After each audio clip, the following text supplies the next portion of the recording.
If you've been stuck at that 3.5 to 4.0 level and you're wondering why you're not getting better, this is the video you need.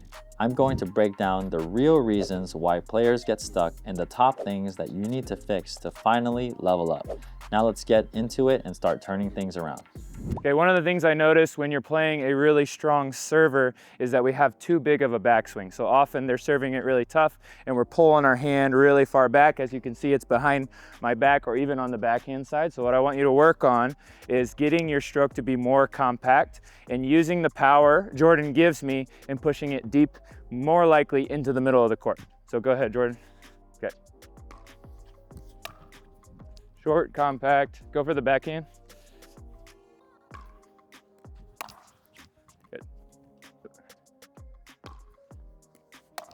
Good. So another thing that's really important when you're keeping your swing short is to try and return that ball down the middle. Don't worry too much about who you're going to. If you try to pick a side, now the wide angles are in play, which means you can hit it out wide. If we want to miss the ball, we want to only really have an opportunity to miss in the net or long. So going to the middle creates more opportunity for us. Adding to what Eli just said, a couple things that I want you to think about when you're hitting your return, and these are things that I'm thinking about as well, especially when I'm dealing with a server that is consistently hitting deep and hard, is I need to give myself space and room to hit the ball, okay? Along with that short backswing that he talked about, I can't really do that if I'm really close to the line. So number one, I'm making sure that I have adequate space, okay? And then number two, I really wanna make sure that I give myself enough time on the return. So I see a lot of players giving themselves enough space sometimes. Go ahead, Eli, hit that serve. And then they end up crushing the ball really hard, but by the time that they're trying to kind of hit their fourth shot, they're stuck in transition. So I want to give myself space, and I also want to give myself time on the return. And what I'm going to do for that is I'm actually going to hit my ball a little bit higher and maybe give it a little bit more loft so that I could get closer to the net. So it's going to look like this.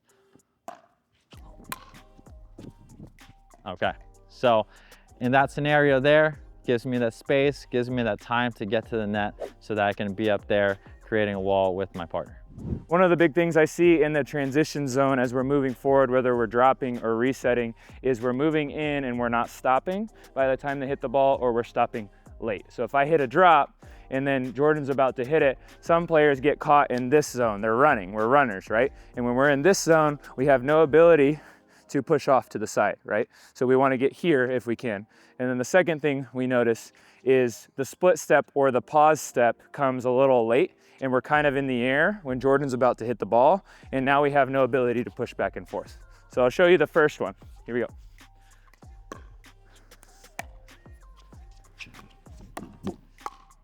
I've got no control on the way in. I have no ability to pause or reset that ball. The only thing I really have is if Jordan hits the ball right at me and I can punch it. But if he goes to my sides, then I'm in trouble. Okay, the second thing is a late pause step. And what this does is we're kind of in the air, but we don't have the ability to push side to side. Here we go.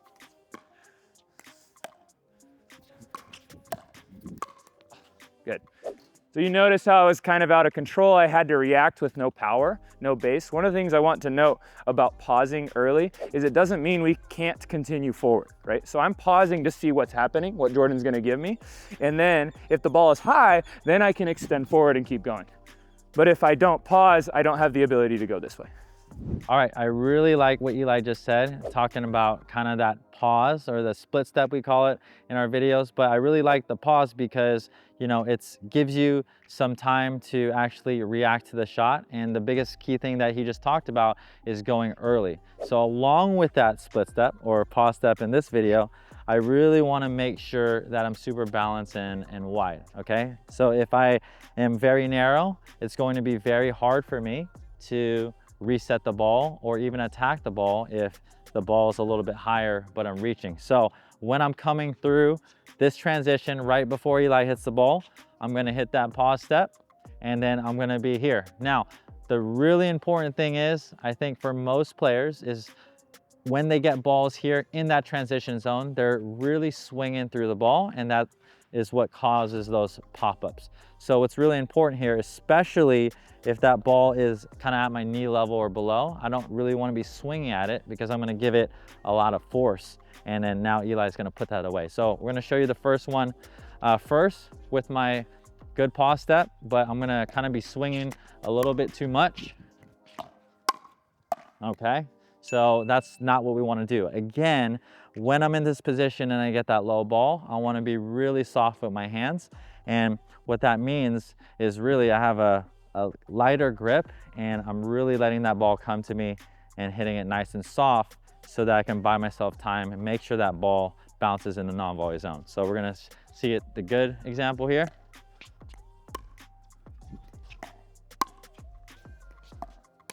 Okay, all right. So in that kind of scenario there, you saw me hit that split step or that paw step super early. My swing is very, very soft, light grip pressure. And then after that, I move up again and I'll hit another paw step or split step here so that I can then be in control, attack when necessary, or maybe dink or reset when I have to as well. So when you're playing bangers, there's a couple things that I notice for a lot of players. Number one, we tend to shy away from the ball, so they're hitting it really hard at us and we tend to fall away. I want you to look at your feet. Are you on your heels or on your toes? Often when people are on their heels, they're kind of already preeminently falling away from the ball. So Jordan's gonna drive the ball at me. I'm gonna show you what I mean. Here we go. Already falling away, kind of reacting to the pace rather than responding or getting ahead of it, right? So what I want you to do in this instance is be on your toes, stay pretty stoic. Don't worry about moving too much. Let that ball come to you and push it back to Jordan. Here we go. See how I didn't move much, I didn't create anything, I didn't fall back. Okay. The second thing we notice in players is they often are way too ahead of the ball. The ball is coming fast, and so we try to react fast. And so we are way too far ahead, and often, depending on how our wrist turns, we hit it in the net or the ball flies out. This is what it looks like. Yeah. Too far out in front, and then my paddle was facing up and the ball flies out. Often too, that becomes a pop-up and they just put it away. So what I actually want you to do in this instance is, we talked about our ready position. One thing you have to be careful of is my ready position too far out.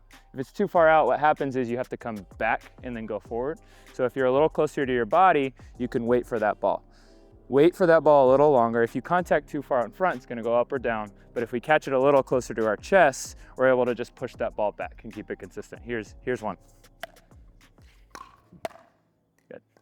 One of the biggest things that I see when I'm working with players and they're struggling kind of with bangers or players that like to drive the ball hard is that their mentality isn't aggressive.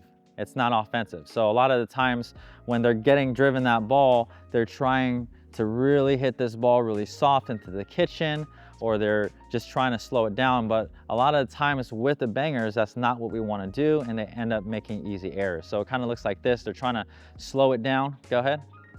And they're trying to soften it up and they're making a lot of errors. Or a lot of the times what I see is players trying to hit it really soft, trying to draw them into the dink game, but then it's very weak and then it invites them to just bang the ball again. So it kind of looks like this.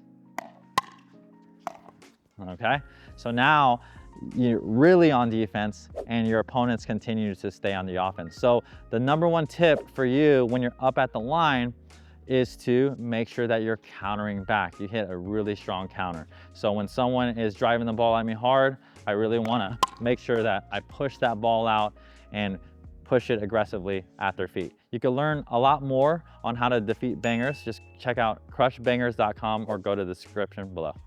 Okay, something else I work with players is their fourth shot. So you get a really good third shot drop.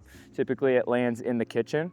And often what players do is they want to keep the player back. So what they're doing is they're trying to rip that ball through them and in a sense, trying to win the point right there. And often that's not the best way to go, simply because when that ball hits the kitchen, you are no longer on offense. If anything, you're defensive or neutral. So we want to play like that. So if Jordan hits a really good drop, it lands in the kitchen, I got to think a little bit differently. So here's a good example of what not to do in that instance. See, notice how I stepped back, the ball was below the net. If I was gonna attack it, I would have to hit up and because Jordan is closing, it goes into his wings and he's able to put the ball away. Now, a good example would be he's moving in, I recognize that. They're not gonna stay in the same spot if they hit a good drop, and I'm gonna try and go at his feet, roll him around the court rather than going through him.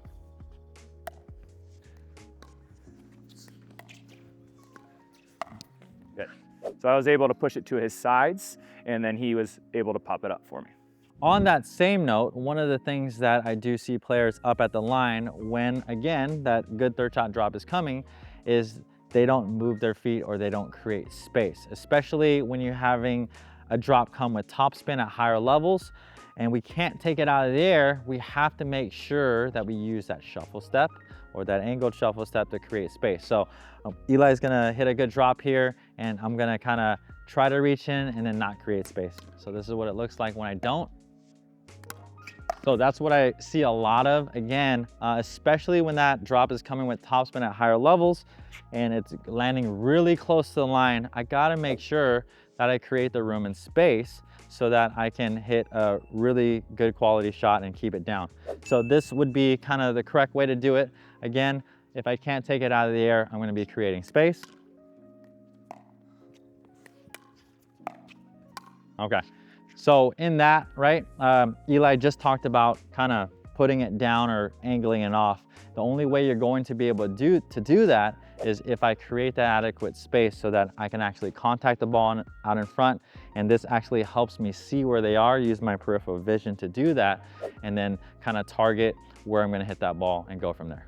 The next thing we want to work on is attacking from the kitchen line. One of the things I notice that happens a lot is our players contact the ball at a different spot and with a different form when they're dinking versus when they're attacking. So what we want to work on is finding that point of contact. For me, it's about just in front of my right leg, just off to the side.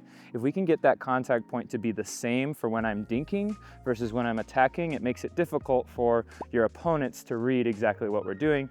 Thus, it makes your attack more difficult and easier to win points on. So here's what it looks like when you're not doing it correctly. Maybe I'm dinking at a certain spot, and then when I attack, I do something different. Here we go.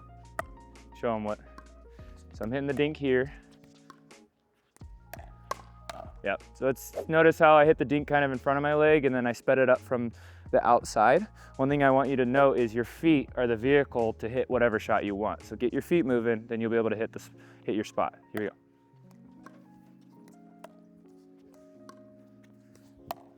Good. So notice how I hit it in the same spot about every time. That allows me to pick my location, change it up a little bit. I might be able to dink it again, but it keeps my opponent guessing. And if they're guessing, then I can be in control of the point.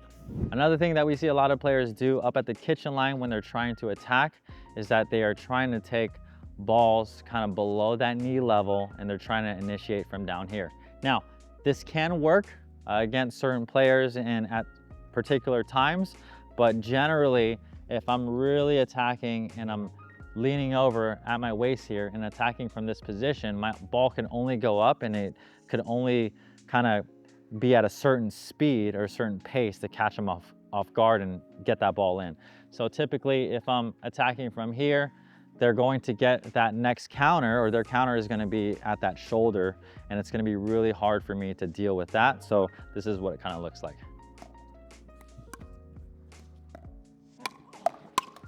Okay, and then one on the backhand. Obviously, those are kind of more extreme examples, but we see this all the time. There's nothing wrong with trying to lean in and be aggressive, but the moment I know it's kind of at that knee level and I'm dropping like this, that is a good time to either step back or reset that ball with a dink volley. So we're gonna kind of show you the same thing. And instead of attacking, I'm gonna either create space or I'm going to actually hit a dink volley, try to neutralize that ball. Here we go.